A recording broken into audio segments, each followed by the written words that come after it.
یہ تو اللہ کی کرم نوازی ہے، اللہ نے آپ کا انتخاب کیا ہے آپ کی جگہ لینے کے لیے۔ میرے بھائی، میرے قبلہ، میرے حضور، میرے آقا، میرے پیارے، میرے بھائیوں، میرے پیارے بزرگوں، آپ کی جگہ لینے کے لیے تو انبیاء روتے تھے، یا اللہ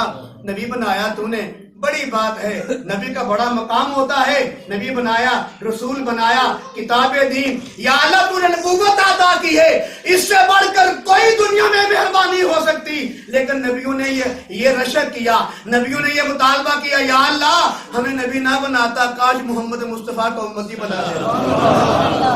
آپ کی جگہ لینے کے لیے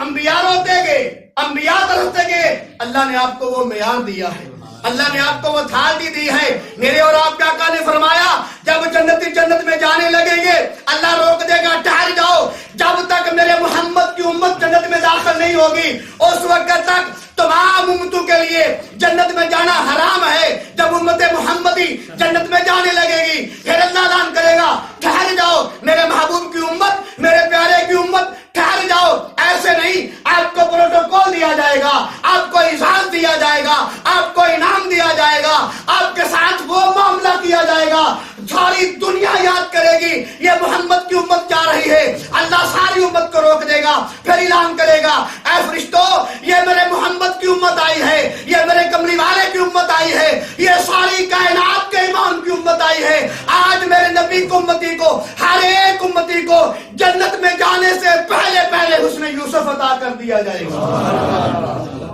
کیا کر دیا جائے گا؟ یہ قسمت آپ کی بزرگوں، یہ قسمت آپ کی ماشاءاللہ آپ کے حصے میں آئی۔ پھر میں کہنا چاہتا ہوں کہ میری قسمت جگانے کو محمد نام کافی ہے، میری قسمت جگانے کو محمد نام کافی ہے، ہزاروں غم مٹانے کو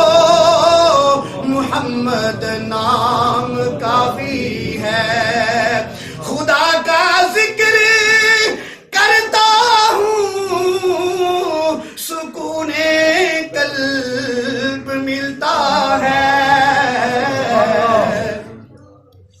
خدا کا ذکر کرتا ہوں سکون قلب ملتا ہے، خدا کے ان